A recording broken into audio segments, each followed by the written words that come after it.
이 세상에서 돈보다 무서운 건 돈이 사라졌을 때의 사람 마음이었습니다.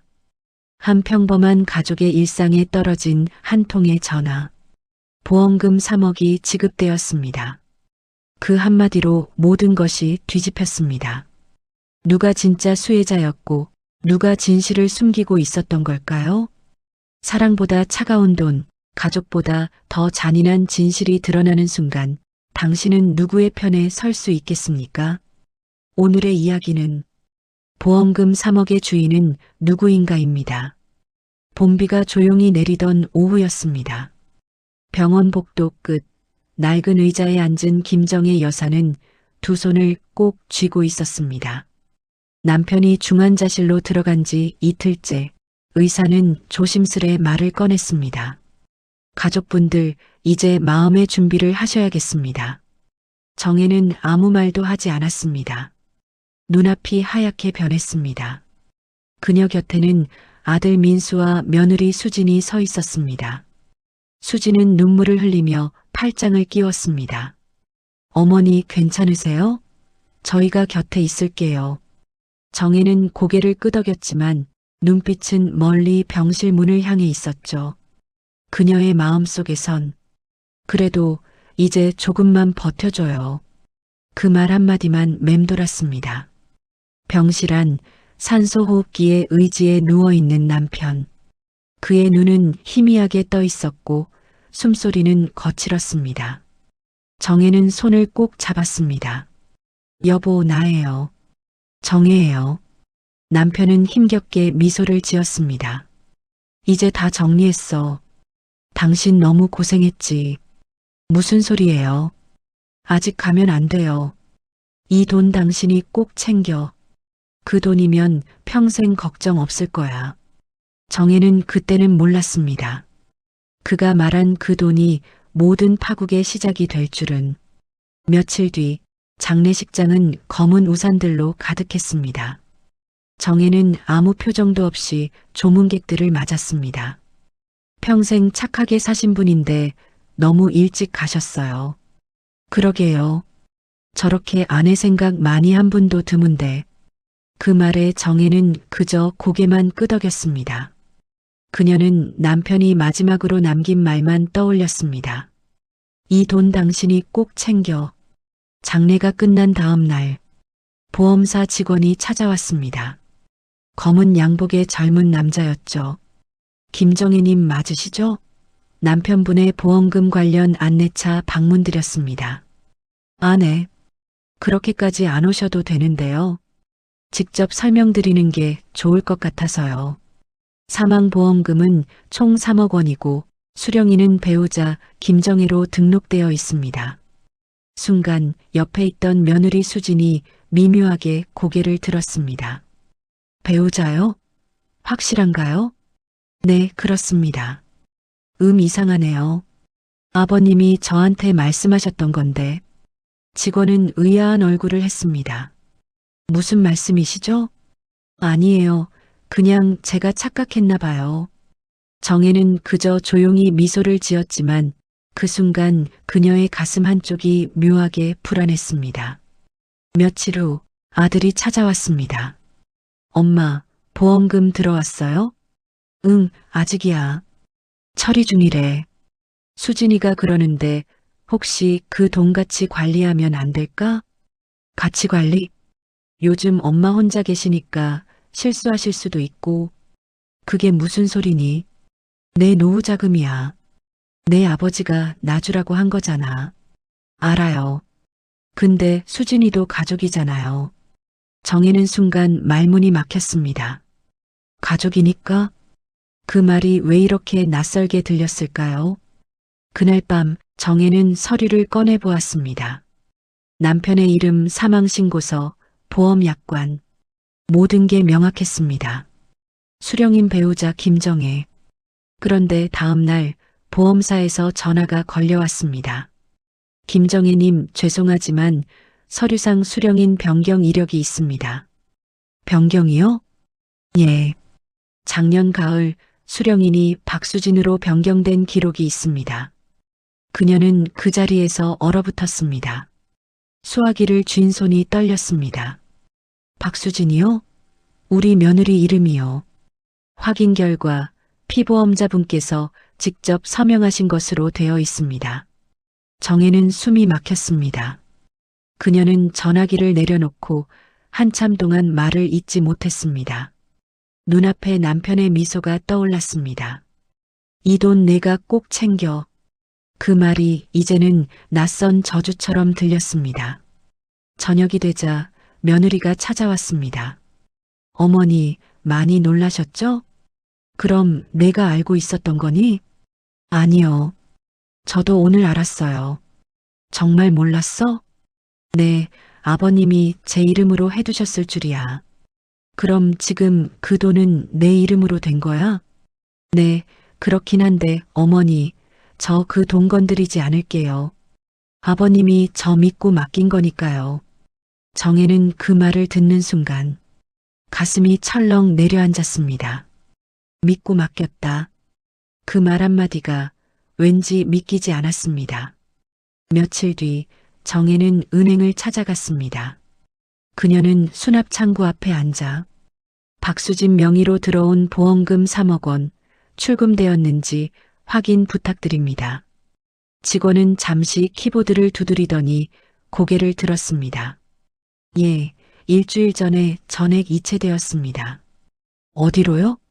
네, 본인 명의 사업자 계좌로요. 정혜는 자리에서 일어나지도 못했습니다. 사업자 계좌라니. 직원은 조심스럽게 물었습니다. 혹시 따님이신가요? 아니요. 우리 며느리예요. 그날 밤 정혜는 불 꺼진 거실에서 혼자 앉아 있었습니다. 남편의 영정사진이 벽에 걸려 있었습니다. 그녀는 사진을 바라보며 중얼거렸습니다. 당신 정말 그 아이를 믿었어요? 내가 모르는 무슨 이유가 있었던 거예요? 창문 밖에서는 봄비가 다시 내리고 있었습니다.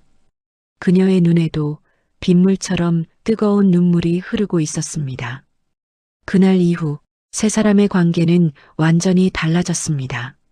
식탁 위에 밥 한 숟갈에도 긴장감이 흐르고 눈빛 한 번에도 불신이 섞였습니다. 수지는 계속 말했습니다. 어머니, 전 그 돈을 지키려던 거예요. 지킨다고 하면서 왜 말을 안 했니? 믿지 않으실까 봐요. 정혜는 차갑게 말했습니다. 그래. 이제 내 말은 아무것도 믿지 않을게. 그녀의 목소리는 낮았지만 그 안엔 평생의 분노가 섞여 있었습니다. 그리고 그 말이 이 가족의 전쟁을 시작하게 만든 첫 불씨가 되었습니다. 며느리 수진이 보험금을 이체한 사실이 알려진 지 일주일째. 정혜의 집은 더 이상 예전의 집이 아니었습니다. 식탁에는 밥이 그대로 식어 있었고 아들 민수는 말없이 숟가락만 굴렸습니다. 그리고 수지는 차갑게 말했습니다. 어머니, 제가 돈을 훔친 게 아닙니다. 아버님 뜻대로 했을 뿐이에요. 정혜는 말없이 밥상을 바라보다가 천천히 입을 열었습니다. 그럼 그 돈 지금 어딨니? 사업에 투자했습니다. 가족의 미래를 위해서요. 가족의 미래? 그게 내 욕심이란 걸 왜 모르니? 민수가 말을 막았습니다. 그만하세요, 제발. 돈 문제로 이렇게까지 싸울 일입니까? 정혜는 아들을 똑바로 바라봤습니다. 그래, 내가 보기엔 그게 싸움이야? 엄마도 너무하잖아요. 수진이도 잘해보려고 했던 거예요. 잘해보려고? 남편이 죽은 지 한 달도 안 됐는데 그 돈부터 손 뗀 게 잘해보는 거야? 방 안의 공기는 숨막히게 무거웠습니다. 그리고 그날 밤 정혜는 결심했습니다. 이대로 두면 내 남편의 돈은 사라진다. 다음 날 아침 정혜는 작은 메모를 들고 경찰서 민원 창구에 섰습니다. 보험금 관련 신고를 하고 싶습니다. 직원은 놀란 눈으로 물었습니다. 가족분이신가요? 네, 며느리입니다. 그럼 가족 간 금전 분쟁이라면 일단은 고소장 접수를. 네, 접수해 주세요. 가족이라도 법은 법이니까요. 펜을 잡은 그녀의 손은 떨렸습니다. 그러나 눈빛만큼은 단단했습니다. 그녀는 남편의 사진을 떠올렸습니다. 당신이 남긴 돈, 내가 끝까지 지켜낼게요. 며칠 뒤 경찰서로 출석 요구서가 도착했습니다. 수지는 믿기지 않는 얼굴로 봉투를 열었습니다. 어머니가 절 신고하셨어요? 민수는 당황했습니다. 엄마가 그렇게까지 하실 줄은 몰랐어요. 몰랐다고? 내가 옆에서 아무 말도 안 했잖아. 내가 무슨 말을 해야 했는데. 그날 저녁 세 사람은 거실에서 마주 앉았습니다. 정혜는 차분히 말했습니다. 이건 법의 판단을 받아야 해. 어머니, 가족끼리 이러실 거예요? 가족이니까 하는 거야. 피는 섞였어도 마음은 달라졌잖니. 수진의 얼굴이 일그러졌습니다. 그럼 어머니는 평생 저를 의심하시겠네요. 의심이 아니라 확인이야. 너는 나를 속였고 난 그걸 묻는 거야. 며칠 후 경찰 조사실. 형사는 두 사람을 마주 앉혔습니다. 보험금 3억 원이 며느리 박수진 씨 계좌로 입금된 사실, 그리고 그 돈이 사업자 통장으로 이체된 사실, 맞습니까? 네, 맞아요. 하지만 시아버님이 제게 맡기셨습니다. 그걸 입증할 수 있는 자료는요? 없어요. 구두로만 말씀하셨어요. 형사는 눈을 돌려 정혜를 보았습니다. 피해자분, 따로 증거는 있으신가요? 정혜는 손에 쥔 서류를 내밀었습니다. 이게 남편이 가입할 당시의 원본이에요. 수령이는 제 이름으로 되어 있습니다. 형사는 고개를 끄덕였습니다. 확인했습니다. 그러나 수령인 변경 서류도 정식으로 제출되어 있습니다. 남편분 서명이 일치합니다. 정혜는 충격을 받았습니다. 그럼 그 애가 한 게 아니라 정말 남편이? 수지는 미소를 지었습니다. 이제 좀 믿으시겠어요? 정혜는 그녀를 노려보며 말했습니다. 내가 그 손을 잡았잖아. 남편이 서명할 때 옆에 있었을 거야. 그 말에 방 안의 공기가 얼어붙었습니다. 수진의 미소가 사라졌습니다. 그럼 제가 강요라도 했다는 말씀이세요? 그럴 수도 있지. 넌 할 수 있는 사람이니까. 형사는 조용히 두 사람을 나가게 했습니다. 이건 단순한 가족 분쟁이 아닙니다. 조사 더 필요하겠어요. 며칠 뒤 경찰서 앞. 정혜는 고개를 숙이고 걷고 있었습니다. 그녀의 손에는 고소장 접수증이 쥐어져 있었습니다. 그때 민수가 뛰어와 외쳤습니다. 엄마, 제발 이러지 마요. 이러면 진짜 가족 다 망가져요. 정혜는 아들을 바라봤습니다. 이미 망가졌어. 우린 그날 그 돈이 들어온 순간부터 망가진 거야. 민수는 울먹이며 말했습니다. 엄마, 나 이제 어떻게 해야 할지 모르겠어요. 민수야, 내가 해야 할 건 하나야. 진실을 보는 거야. 그게 아무리 고통스러워도. 그날 밤 수지는 집을 나갔습니다. 아무 말 없이 가방 하나만 들고. 정혜는 그 모습을 창문 너머로 바라봤습니다. 그래, 결국 이렇게 되는구나. 방 안에는 남편의 낡은 사진 한 장이 걸려 있었습니다. 정혜는 그 앞에서 중얼거렸습니다. 당신 왜 그랬어요? 왜 그 애를 그렇게 믿었어요? 눈물이 떨어졌습니다. 하지만 이번 눈물은 슬픔이 아니라 분노였습니다.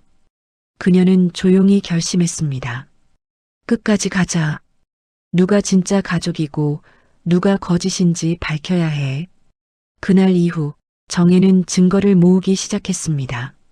남편의 병원 기록, 보험사 상담 내역, 통화 녹음, 그리고 수진이 병원에 드나들던 CCTV. 그녀는 밤마다 노트를 펼쳤습니다. 언젠가 누군가 물어보겠지. 그때 난 말할 거야. 이건 돈이 아니라 믿음의 싸움이었다고. 그렇게 한 달이 지났습니다. 수지는 소송을 준비했고 정혜는 경찰 조사에 매일 나갔습니다. 두 사람의 얼굴은 더 이상 가족이 아니었습니다. 서로를 향한 불신, 그 위에 남편의 그림자가 짙게 드리워져 있었습니다. 그리고 그날 형사에게서 전화 한 통이 왔습니다.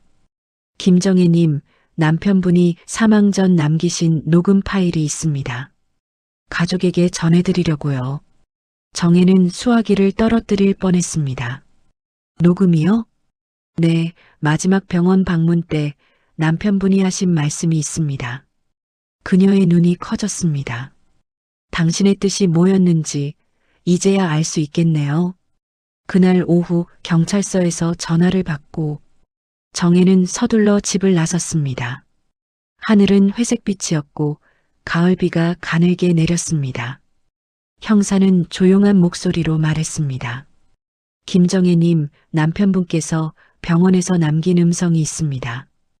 의료진 기록용이었는데 우연히 발견됐습니다. 정혜는 조심스레 헤드폰을 귀에 썼습니다. 그리고 들려오는 목소리, 낯익고 따뜻한, 그러나 이제는 세상에 없는 사람의 목소리였습니다. 정혜야, 내가 아픈 동안 내가 얼마나 고생했는지 알아. 그 돈은 원래 내 몫이야. 그런데 말이야, 혹시라도 내가 혼자 힘들어질까봐 수진이 이름으로 돌려뒀어. 그 아이가 요즘 나 대신 내 곁에 있잖아. 믿을 만한 애야. 그 돈은 결국 내 손으로 갈 거야. 너무 미워하지 마. 녹음은 거기서 끝났습니다. 정혜는 헤드폰을 벗었습니다. 손끝이 떨렸습니다. 눈앞이 흐려졌습니다. 믿을 만하네? 그 말을 왜 그땐 못 들었을까? 형사는 조용히 말했습니다. 남편분의 뜻은 가족끼리 서로 지켜주길 바란 거였던 것 같습니다. 정혜는 아무 대답도 하지 않았습니다. 집으로 돌아온 정혜는 오래된 앨범을 꺼냈습니다. 남편과 함께한 사진, 젊은 시절, 그리고 결혼식 날 며느리의 환한 얼굴. 그녀는 속삭였습니다. 그 아이를 믿으라던 당신 말이 이제야 들리네요. 하지만 마음 한켠은 여전히 무거웠습니다. 믿음과 배신, 그 경계가 너무도 아슬아슬했습니다. 며칠 뒤 아들 민수가 퇴근 후 어머니를 찾았습니다. 엄마, 그 녹음 파일 들었어요. 그래. 아버지가 수진이 이름으로 바꾼 이유 이해가 돼요? 모르겠다.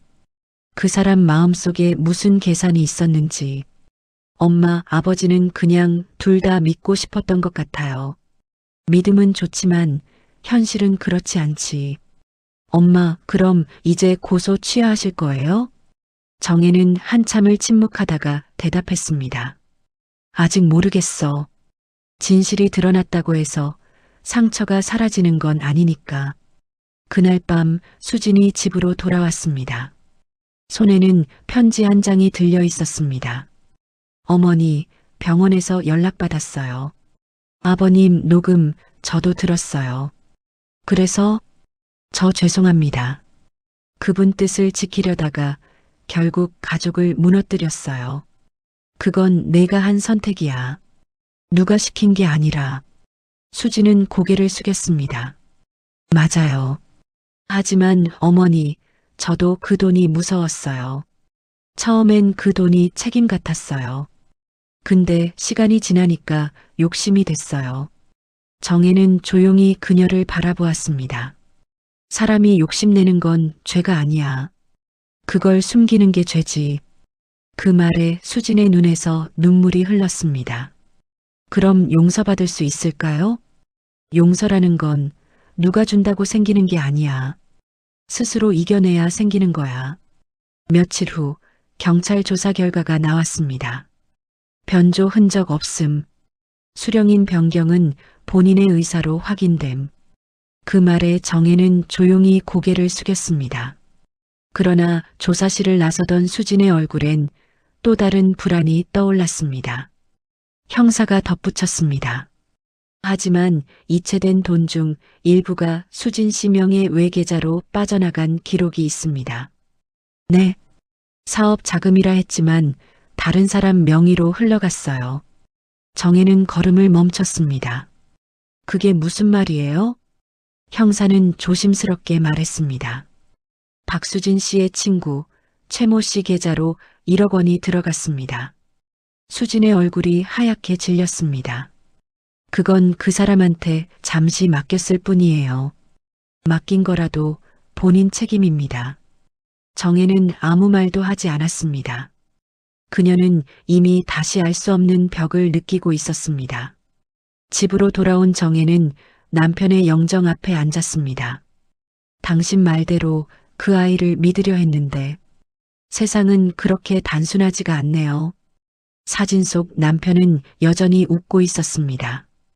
그 웃음이 이제는 차갑게 느껴졌습니다. 며칠 뒤 수지는 연락이 끊겼습니다. 전화도 받지 않았고 가게도 닫혀 있었습니다. 정혜는 다시 경찰서로 향했습니다.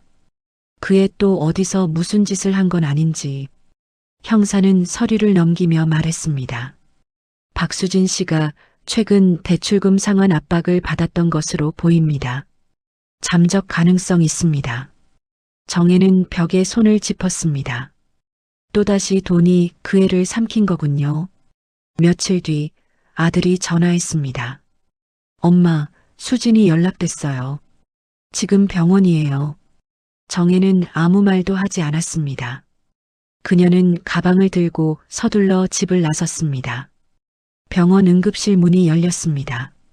수지는 산소호흡기를 달고 누워 있었습니다. 그녀의 손에는 구겨진 종이 한 장이 들려 있었습니다. 정혜는 떨리는 손으로 그 종이를 폈습니다. 어머니, 죄송해요. 전 결국 아버님의 뜻도 제 마음도 다 잃었어요. 돈이 아니라 사랑을 지켜야 했는데. 정혜는 조용히 눈을 감았습니다. 그래, 이제 됐어. 돈은 다시 벌면 돼. 사람은 다시 못 돌아오니까. 그날 밤 정혜는 집에 돌아와 불을 끄고 남편의 영정 앞에 앉았습니다. 이젠 알겠어요. 당신 뜻이 뭐였는지. 그 돈은 우리 가족을 시험하기 위한 거였네요. 그녀는 마지막으로 웃으며 말했습니다. 당신 참 못됐어요. 이렇게까지 해야 알게 만들다니. 그녀의 눈가엔 눈물이 흘렀지만 그 눈물엔 분노가 아닌 안도가 담겨 있었습니다. 겨울이 지나고 봄이 다시 왔습니다. 눈이 녹은 골목길엔 장독대 옆으로 작은 풀들이 고개를 들고 있었습니다. 정혜는 새벽마다 시장으로 나갔습니다. 남편이 남긴 집을 팔고 그 돈으로 작은 반찬 가게를 열었습니다. 가게 간판엔 손글씨로 이렇게 쓰여 있었습니다. 진심 반찬 한결같은 맛, 변하지 않는 마음. 김치 한 통만 더 주세요. 예, 조금만 기다리세요. 정혜는 손님에게 김치를 담아주며 웃었습니다. 그 미소엔 예전의 냉기가 사라져 있었습니다. 하지만 문득 가게 구석에 걸린 가족 사진을 볼 때마다 그녀의 가슴은 여전히 서늘했습니다. 남편의 사진, 그리고 그 옆에 아들, 며느리. 이제 그 사진은 추억이 아니라 숙제가 되어 있었습니다. 어느 날 가게 문 앞에 낯익은 그림자가 섰습니다. 수진이었습니다. 머리는 짧게 잘려 있었고 얼굴은 한층 수척해져 있었습니다. 어머니. 정혜는 한참 동안 말이 나오지 않았습니다. 이제 괜찮아졌니? 조금요. 병원에서 퇴원한 지 2달 됐어요. 그럼 잘 됐다. 몸이 먼저야. 그동안 연락드리지 못해서 죄송했어요. 정혜는 조용히 김치를 담은 통을 꺼내며 말했습니다. 배고플 거야. 이거 가져가라. 어머니, 저 그런 거 받을 자격 없어요. 그런 말하지 마. 사람은 잘못보다 살아있다는 게 더 중요해. 수진의 눈가가 붉어졌습니다. 어머니, 저 다시 일하고 싶어요. 남편도 아버님 뜻도 지키고 싶어요. 그래. 그럼 이 가게에서 같이 해볼래? 수진은 놀란 얼굴로 정혜를 바라봤습니다. 정말요? 그래. 어차피 손이 모자라. 일 잘하던 며느리 손, 나도 그리웠어. 그날 이후 두 사람은 매일 새벽 시장에서 함께 일했습니다. 무거운 채소 박스를 나르고 고춧가루를 섞으며 웃었습니다. 수진아, 간은 조금 더 짜게 해야 해. 어머니, 요즘 사람들은 싱겁게 먹어요. 그래도 밥도둑은 짠맛이야. 두 사람의 대화엔 이제 웃음이 섞였습니다. 시간이 지나며 동네 사람들도 속삭였습니다. 저 집 며느리랑 시어머니 다시 화해했대. 그래도 가족이긴 가족이지. 정혜는 그 말에 미소만 지었습니다. 이제 세상의 시선이 두렵지 않았습니다. 어느 날 저녁 수진이 가게에 불을 끄며 말했습니다. 어머니 있잖아요. 아버님이 남기신 그 보험금 있잖아요. 응, 왜? 그 돈, 이제 그만 이야기해도 될까요? 정혜는 조용히 고개를 끄덕였습니다. 그래, 그 돈은 이제 없는 거야. 하지만 우리 마음엔 남았잖아. 그게 무슨 뜻이에요? 돈은 쓰면 사라지지만 후회는 사람을 바꾸거든. 수지는 조용히 고개를 숙였습니다. 그 후회 덕분에 제가 다시 서게 됐어요. 정혜는 미소를 지었습니다. 그럼 잘 됐네. 그게 내 진짜 유산이야. 며칠 뒤 가게에 낯선 손님이 들어왔습니다. 보험사 직원이었습니다. 김정혜님, 남편분 생명보험 추가금 확인차 왔습니다. 정혜는 놀란 눈으로 직원의 서류를 받았습니다. 추가금이요? 예, 보험사 착오로 정산이 누락된 금액이 있습니다. 5천만 원입니다. 정혜는 잠시 생각하다가 말했습니다. 그 돈 제 이름으로 들어오나요? 예, 그렇습니다. 그럼 절반은 며느리 박수진 명의로 보내주세요. 직원은 잠시 멈칫했습니다. 같이 운영하는 가게 이름으로 부탁드립니다. 진심 반찬.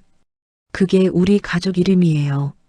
그날 밤 두 사람은 불 꺼진 가게 안에서 조용히 앉아 있었습니다.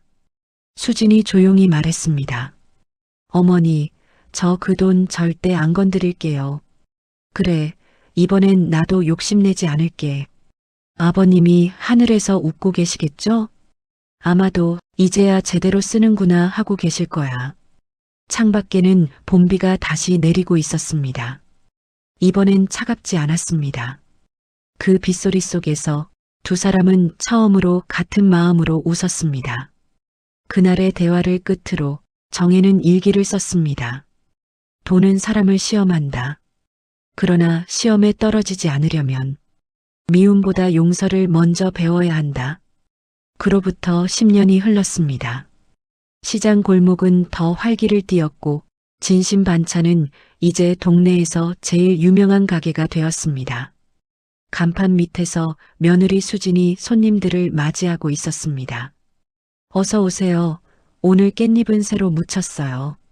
이제 그녀의 목소리엔 과거의 떨림 대신 단단함이 담겨 있었습니다. 가게 한쪽에는 작은 사진이 걸려 있었습니다. 젊은 시절의 시어머니, 정혜와 남편, 그리고 그 사이에 서 있는 수진의 사진. 사진 밑엔 짧은 문장이 붙어 있었습니다. 돈보다 귀한 건 지켜야 할 마음이다. 그날 저녁 가게 문을 닫은 수진은 조용히 가방을 챙기고 요양원으로 향했습니다. 시어머니가 지내는 곳이었습니다. 어머니, 오늘은 잡채 해왔어요. 그래, 또 손수했구나. 정혜는 여전히 따뜻한 눈빛으로 며느리를 맞이했습니다. 가게는 잘 되지? 덕분에요. 어머니가 이름 지어주신 덕이에요. 진심 반찬이라 했지? 그 이름 참 잘 지었다. 네, 처음엔 그냥 반찬 가게였는데 이제는 사람들 마음도 같이 담게 됐어요. 정혜는 조용히 웃었습니다. 이제 내가 나보다 훨씬 어른이구나. 잠시 침묵이 흘렀습니다. 정혜는 수진을 바라보며 조용히 손을 내밀었습니다. 이제 나도 정리해야지. 정리라뇨? 내 통장에 남은 돈이 조금 있어. 그거 전부 내 앞으로 옮겨놨다. 수지는 깜짝 놀라며 말했습니다. 어머니, 안 돼요. 저 그 돈 받을 자격 없어요. 그 돈은 내 남은 시간보다 짧아. 그러니까 살아있는 사람한테 써야지. 하지만 전 이미 어머니께 너무 많이 받았어요. 그건 돈이 아니야. 내가 준 건 믿음이야. 그걸 다시 너한테 돌려주는 거야. 수진의 눈에서 눈물이 흘렀습니다. 어머니, 저 정말 감사해요. 정혜는 웃으며 말했습니다. 나중에 그 돈으로 정말 마음 담긴 밥집 하나 더 해봐라. 사람들이 배고플 때 찾아오면 그땐 내가 나 대신 마음을 채워줘. 며칠 뒤 정혜는 조용히 세상을 떠났습니다. 그녀의 책상 위엔 봉투 하나가 놓여 있었습니다. 수진에게. 수진은 떨리는 손으로 봉투를 열었습니다. 그 안에는 짧은 편지 한 장. 수진아, 인생에서 제일 무서운 건 돈이 아니라 미움이더라. 돈은 잃어도 다시 벌 수 있지만 미움을 품은 마음은 아무리 시간이 흘러도 자라기만 하더라. 그래서 난 마지막엔 너를 미워하지 않기로 했다. 그게 내 아버님과 내가 너에게 남기고 싶은 진짜 유산이다. 편지 밑에는 낡은 봉투가 하나 더 들어 있었습니다. 그 안에는 오래된 금목걸이 한 개. 그녀가 결혼할 때 받았던 바로 그 목걸이였습니다. 수지는 목걸이를 꼭 쥐었습니다. 그리고 중얼거렸습니다. 이게 진짜 유산이구나. 사람의 마음. 몇 달 뒤 수지는 시어머니의 유언대로 작은 식당을 새로 열었습니다. 간판에는 이렇게 적혀 있었습니다. 정의 밥상 가족의 맛을 기억합니다. 오픈 첫날 가게 문 앞엔 동네 사람들이 줄을 섰습니다. 여기 김정혜 여사님 며느리 가게 맞죠? 네, 어머니가 가르쳐 주신 손맛 그대로예요. 가게 안에는 시어머니의 사진이 걸려 있었고 그 앞에 수진이 조용히 절을 올렸습니다. 어머니, 이제야 진짜로 이해했어요. 그 돈은 사람을 시험하려고 주신 게 아니라 사람을 키우려고 남기신 거였어요. 그날 밤 가게 문을 닫으며 하늘을 올려다봤습니다. 하늘엔 별이 가득했고 그중 가장 밝은 별 하나가 시어머니가 있던 자리처럼 반짝이고 있었습니다. 수지는 미소를 지었습니다. 어머니, 보고 싶어요. 근데 걱정 마세요. 이제 전 진심으로 잘 살아요. 카메라는 천천히 멀어지고 정의 밥상의 간판 불빛이 밤길을 환하게 비추었습니다. 그리고 화면에는 마지막 문장이 떠올랐습니다. 돈은 사라져도 진심은 남는다. 그것이 세상이 허락한 마지막 유산이다. 사람의 마음은 돈보다 더 무겁고 진실은 숫자보다 더 차가웠습니다. 그날 이후 그들은 알게 되었습니다. 3억이라는 숫자가 남긴 것은 행복도 여유도 아닌 상처였습니다. 하지만 그 상처 속에서도 누군가는 용서했고 누군가는 여전히 후회하며 살고 있었습니다. 이 이야기는 특별한 누군가의 이야기가 아닙니다. 지금 이 순간 우리 곁에서도 조용히 일어나는 현실일지도 모릅니다. 지금까지 보험금 3억의 주인은 누구인가였습니다. 구독과 좋아요는 또 다른 인생 이야기를 전할 수 있는 힘이 됩니다. 여러분의 사연도 기다립니다. 다음 이야기에서 다시 뵙겠습니다. 오늘도 좋은 하루 되세요. 시청해 주셔서 감사합니다.